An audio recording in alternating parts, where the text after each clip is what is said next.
Hi guys. So I'm gonna try to get all my horses groomed up. I have Lady out already. I'll grab the other two, and then Chester's in this stall over here where you guys can't see.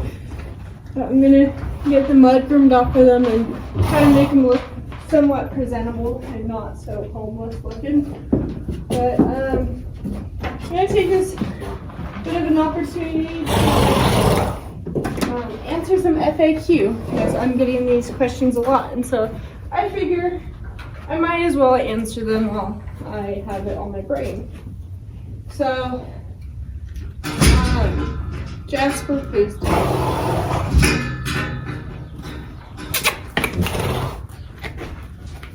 The mule is being a pain in the butt.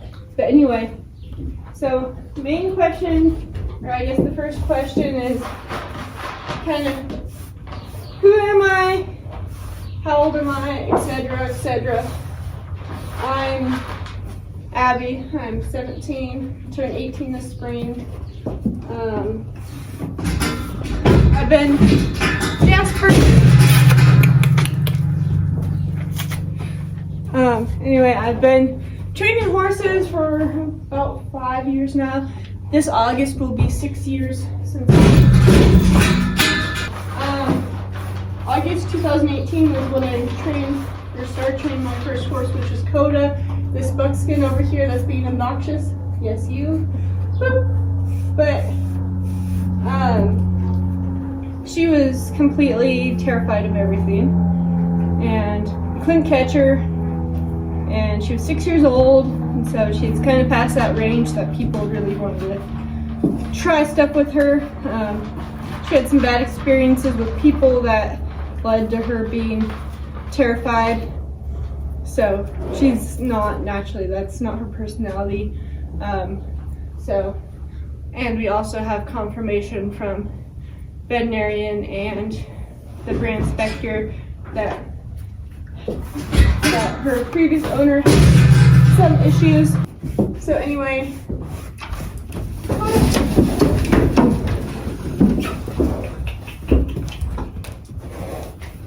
mares.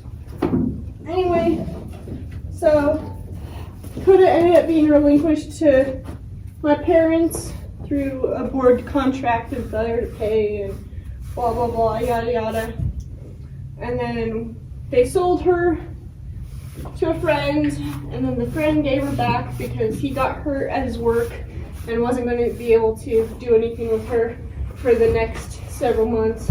And so there's no point in keeping her if he has medical bills and she's not exactly tame. So he gave her back to my parents.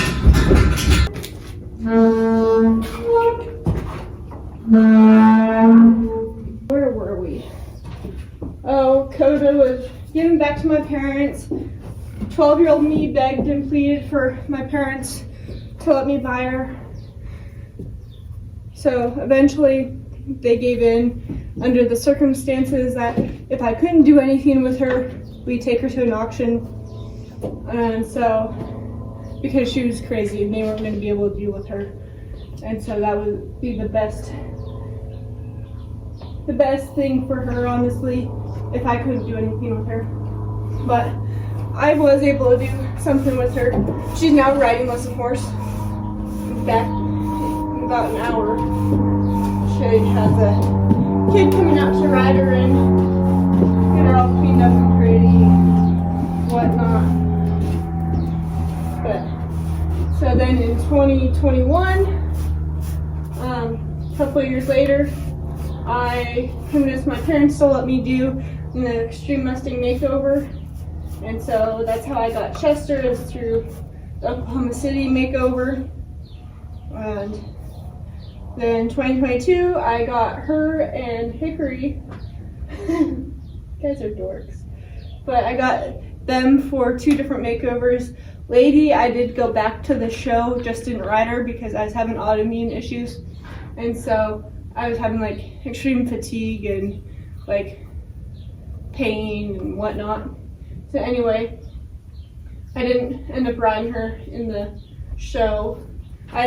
she'd been ridden before. I'd ridden her before, but it just wasn't in a show environment. It wasn't going to be a good thing for somebody who doesn't have good reflexes or good stamina. So I didn't ride her. And then I ended up buying her back at auction. So they made me put her back through the auction. So yeah, that was a mess. But anyway, I bought her back she bidded up to $900, but because I was a trainer, I got her half off. So she was $450. And then I didn't have to pay for brand inspections or anything because they were already under my mom's name at that point. Because you can't own a Mustang legally if you're under 18. So unless they're titled. So like I have Chester's permanent brand card because he was titled, and then technically my mom sold him to me this past summer when we got perm cards on him. These two I don't have perm cards on, so I don't legally myself own them. My mom legally owns them, but they're still my horses. Coda, I have her permanent brand card. I got her brand inspection like soon after I got her, and then I got her perm. Coda, what are you doing? I got her perm card about 2 years later, the first time I was taking her to Texas. So, but anyway, that was kind of my training journey. I didn't go back to show with Hickory. He was still pretty feral at that point. He's still feral, just in a different way. But, so I didn't go to show with him at all. And the heat wasn't going to work out because it was in Fort Worth, Texas in September. So, why was that scary, girl?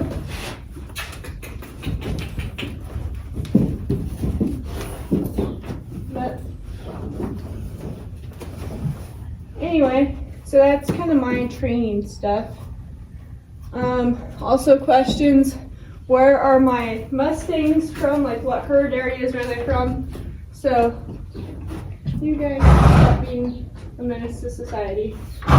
Lady is from Swayze, Utah. She was gathered in 2020. And so, yeah, she was gathered July 17th of 2020. Then Hickory, he was Nut Mountain, California, gathered in 2021, I believe September, maybe August. I think it's September. And then Chester was gathered in 2019 from Fish Creek, Nevada. He was September as well. So that's where they're from. My next Mustangs, because as soon as I can afford to have more Mustangs, I will be getting more. It's just a matter of time and money, which I have neither. So that's why I'm not getting any more. And I also have these two to get under saddle and get real solid before I go about getting another one. But my next one my goal is to at least have trained a Mustang from every state, every BLM state. So I have Utah, Nevada, and California. I need a Colorado. I want a Piance Mustang from Colorado. So I would like a sand wash as well, but I'm really liking these Piance horses, and I know the people that photograph them. I really like those Mustangs. Their builds, kind of like their demeanors. They have a little bit of a stoic kind of demeanor. They're not too small. They're small, but they're bigger than the Lady, and they do have a very similar build to Lady. They have thinner, more Roman-nosed faces, not the jug head that Lady has. So they're more like Hickory's face, or probably even closer to Chester's face with a little bit of a Roman nose on them. I really like how they look like that. There are also a lot of grays in there. A lot of grays with the ombre tail, so the black and the silver tail. So I think that they're pretty attractive horses. And I know where they're coming from. I know the terrain. I know the people photographing them, so I could find some pictures of many of them if I wanted to. So it'd be fun to get a Peons one. Peons East Douglas. So, and then obviously I need a Wyoming, I need an Idaho, I need an Oregon, New Mexico, and Arizona. New Mexico Mustangs, BLM ones, might be hard to come across. Montana will be extremely hard to come across. I have not heard of anybody with a captive Montana Mustang. So typically they're managed pretty good by their predators and by birth control, so PZP and Gonacon. So they don't get gathered very often, and then also public outcry. But they have been gathered in the past. I just don't know anybody with a Montana Mustang. Idaho has a few herds, so like Chalice and 4 Mile. And then Oregon, they have several herds. Oregon horses tend to get pretty big, like 15, 16, 17 hands. So any of those herds would be fun to have. Arizona horses tend to be kind of tiny, but they also kind of have the resemblance of like a Pasofino or any of the gotcha horses. You can pace me up this way. It's all right. But this would be fun to have. Just a little bit of everything. As far as I know, there's no Washington herds that are gathered. There might be in Forest Service, but personally, I like the horses that have brands on them. So, and the Forest Service doesn't brand their horses anymore, or I don't think they ever did, but for sure they haven't in the past few years. But BLM still freeze brands horses, so they get the cool Mustang brand. In summer, Lady's brand is so pretty. So you're a good girl, Coda. If she wants. But anyway, other questions I get a lot. Are you single? I am not single. There's some slight comments, but I guess I'm a female on the internet, so, or just a human on the internet in general. What else, guys? Oh, ages. Coda is 12 this year, Hickory is 3, Lady is 6, and Chester, he's out in the pasture, he is 5. A little nervous today.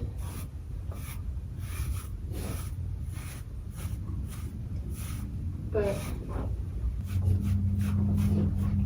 I'm like, I don't know if I'm a fan of this. And I know first thing she's gonna do is go back out and roll, but it's good for her.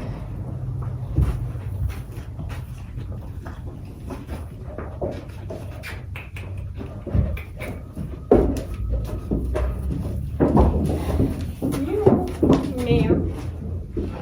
Or a menace.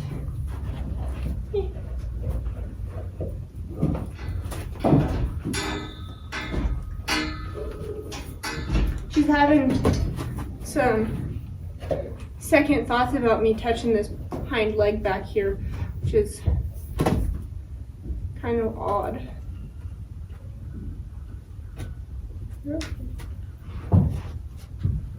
I'm gonna try to just get her used to having something touching it. And she's fake tied. The lead rope's just around the post. It's not tied or constrained in any way. Restrained, however. My brain doesn't brain most of the time, so I choose random words to make sense in my brain. They probably don't make sense to anybody else. Alright. I forgot I had cookies. Whatever.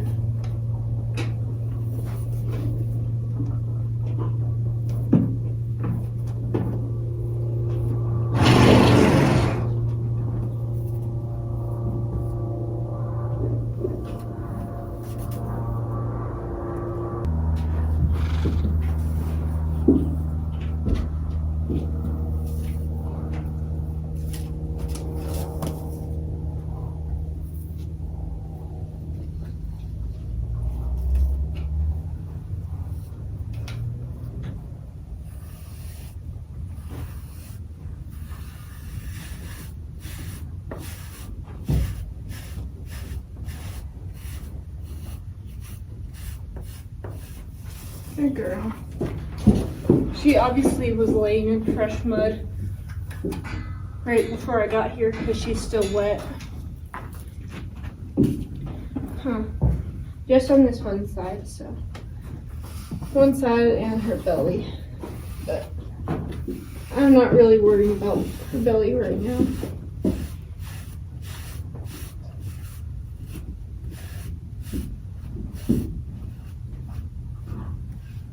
Try to fluff it up and dry it off a little bit.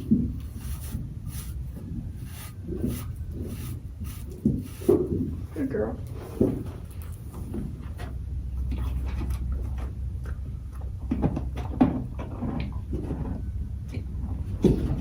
Sometimes treats are a good little reward for them. It depends on their personality though. Some of them don't do good on positive reinforcement. Some of them don't do good on negative reinforcement. Some of them will do either or, but not both.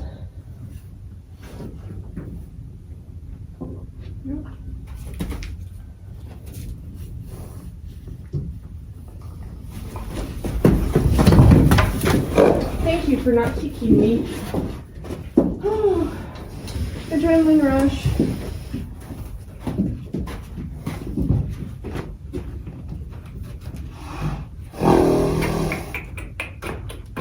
Move over.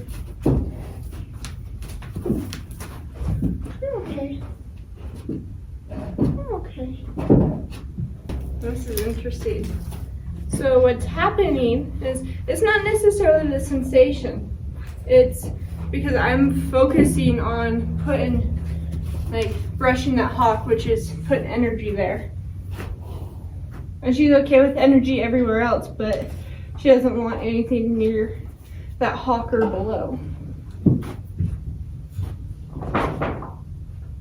Because literally all I'm doing is having the mental intentions of brushing that hawk, basically. If that makes sense, like just purely my brain imagining that I'm brushing that area, and she's getting quivery about it. And I'm not doing anything, so it's not necessarily a sensation thing, it's she's overwhelmed by the energy. She's really in tune to people too.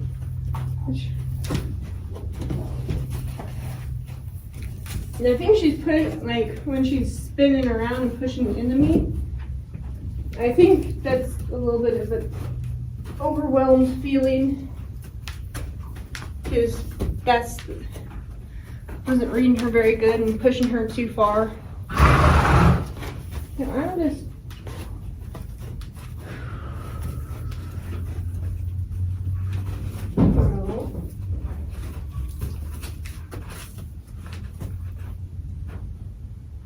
good. I never thought I'd catch that on camera. Because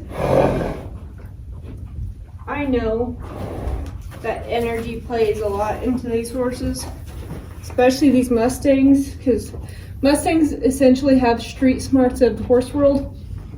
So, you're Dorothy. So this is interesting. Let's see if she does it. I look at that hawk and pretend or think about brushing that inside of that hawk. If she's more nervous that and taking pressure off. This is interesting. I know my horses are not stalled all the time. They have a huge pen out there. I just want them in here for being able to catch them so I'm not walking through the mud. I gave them each a little bit of grain. I've been teaching them to come when I call them. And I have them line up in the stall all together. We're working on some food aggression stuff, which I mean, they've never been bad, but just them having their own tubs next to each other and being able to eat all of their grain and not fighting over it. They're all getting the same amount. The tubs are small enough that it's barely like their nose fitting in. I think they're actually meant for like cat tubs. Or, I mean, that's what we're using them for, is feeding barn cats. So they're the size of a dog dish. Like, they're pretty small. And so only one nose can fit in one pan. And so as long as they keep their nose in it, there's no fighting going on or having to guard, really.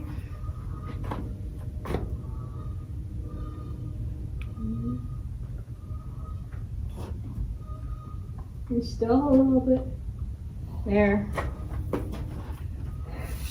This is really interesting.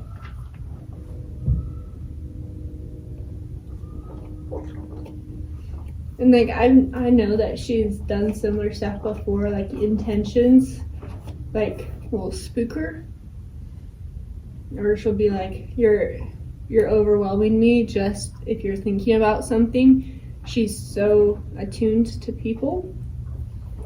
But I haven't ever caught it on video, I don't think, or at least recognized that I caught it on video, but hopefully you guys can kind of see.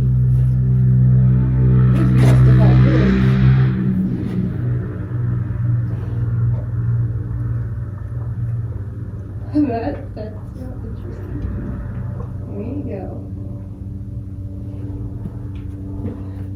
So when she gets nervous, if you guys were watching earlier when she's kind of having a little bit of overwhelmed moments, she tucks her legs in. And so there, when I was imaginary petting her, just with my eyes basically, she brought herself under, but then she relaxed. Because now she's nearly asleep. So she's feeling okay with this. I do have my stick here just in case she were to try to spin around. I'm trying to not overwhelm her that much, but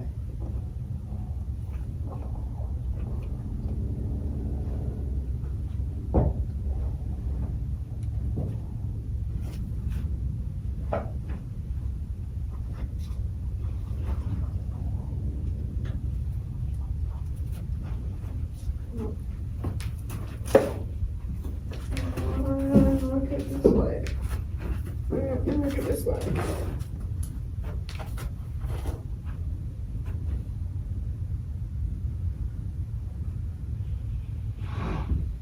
There we go. She just took a big deep breath. And there's our releasing. Sometimes she doesn't fully lick and chew when she releases, but she does. She puts her head down and she stretches out that same muscle, and you can see it in her TMJ, which that's really the joint that they're trying to release. Now she's licking and chewing.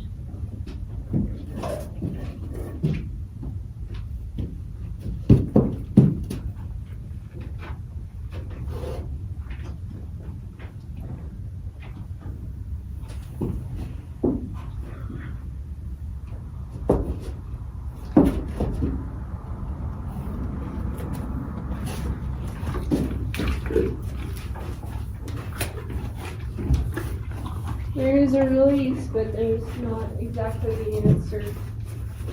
I want her just to stand still.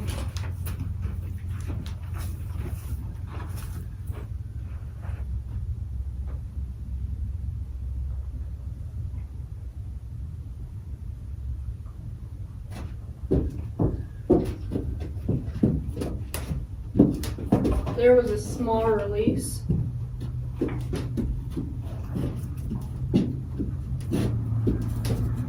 And I don't know if you guys can really see, but she's essentially searching the ground for stuff to eat. She's not really eating it. I mean, she grabbed a leaf, but that's it. But a lot of times that's them getting themselves to release, which that's part of the reason why positive reinforcement or hybrid reinforcement does have some like grounds to stand on besides just like the scientific brain, but like the visual things that a horse naturally does. They will search out and try to find stuff to eat when they're trying to release or when they're trying to learn something, basically, because horses only release when their brain is working. So they go surfing around for food, and especially ones that have a hard time just naturally releasing. And so feeding them kind of fills that, and then you're feeding them versus them feeding themselves. So it does add to that little added trust. I want to pet that leg. She is like not but this is why I have her loose. Or not tied, yeah, she's not necessarily loose.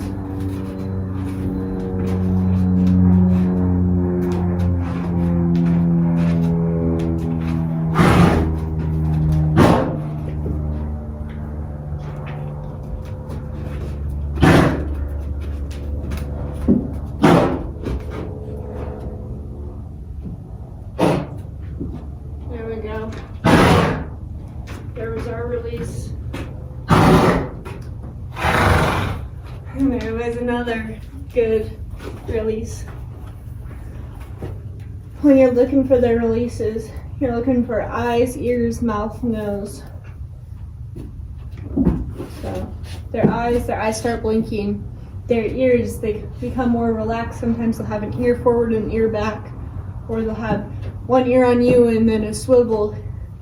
That means that they're kind of paying attention to you, so you kind of know what they're releasing to and what they're learning about, because they could have a release and it could be nothing about what you're trying to teach them. Mouth, obviously licking and chewing, but also surfing, especially when there's not really hay there, or if they're not really a food motivated horse, but also when they're surfing they have to put their head down, which rolls their marbles back into their brain a little bit. It releases those endorphins. But they can also lip twitch sometimes when they're trying to force themselves to release, or like when they feel a release coming on but they don't want to. So it's like you trying to hold in a yawn.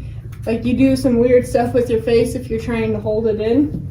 Horses will twitch their lips and do kind of funny things with their jaw. Their nose, they'll start breathing more. So you'll see their nostrils flare up and have more breaths, more bigger breaths, and just that big release. That's not ours yet. So, some different things. I'm gonna pet that leg from right here one more time.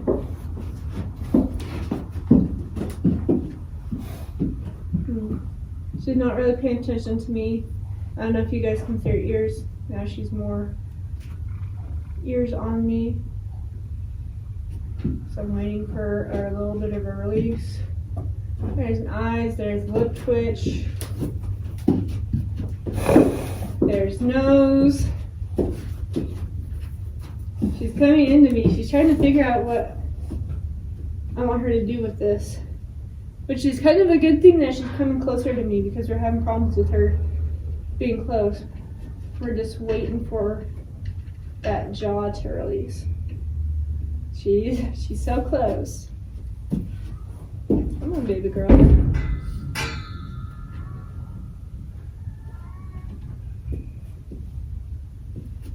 I'm kind of using my hand, just a little bit of a visual. You're so close. Now you're not paying attention.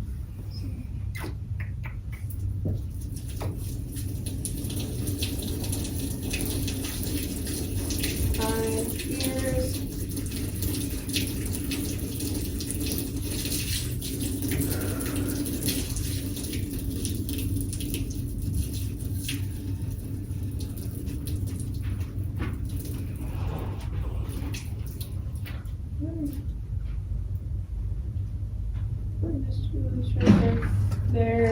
There's our full release.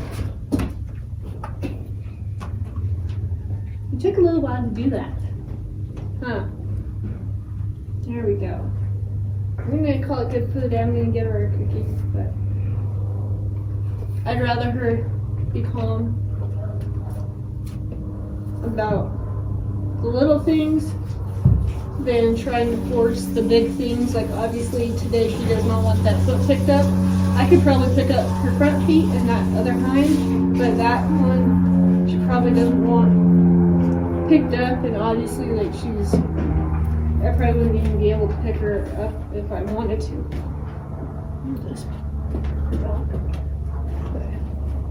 So that's what we're doing cleaning today.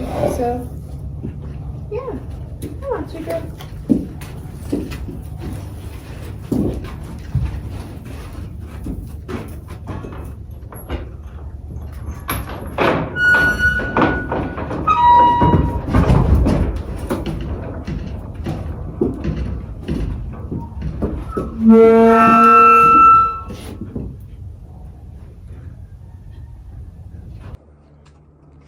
I won't have a whole lot of time to actually video because I'm gonna make a phone call real quick, but yeah, I have Hickory out. I'm gonna get him cleaned up, so yeah.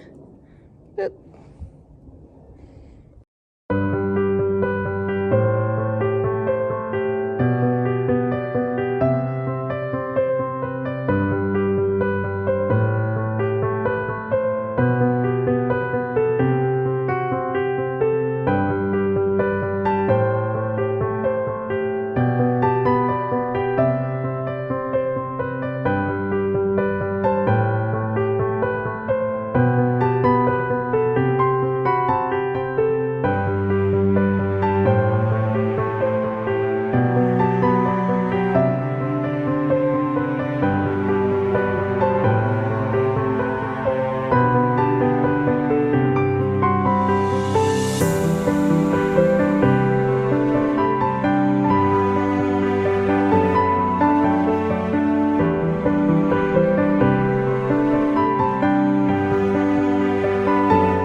such a handsome little boy. Not so little. He's like 14.2, 14.3. Look at that pretty tail. We didn't get this side too good, but this side of his tail is great. Huh, Bubba? And I'm like standing maybe 4 feet behind him. And he's doing awesome. Cody's being goofy. She's saying I'm tired of being in here. Even though she's only been in there maybe an hour. But we got that tail. I don't know what you're eating, dude. But I think that's the first time I've ever been able to brush through his entire tail. So, good boy. I don't have any cookies for you. I have a little bit of grain. Back up. And he never got to the end of the lead rope. I mean, that's about as far as he pulled out at all today, which is awesome. So our tying is getting much better. Even though he's pretty good about tying, but Lady, we still have some work to do. But yeah, you're such a good boy.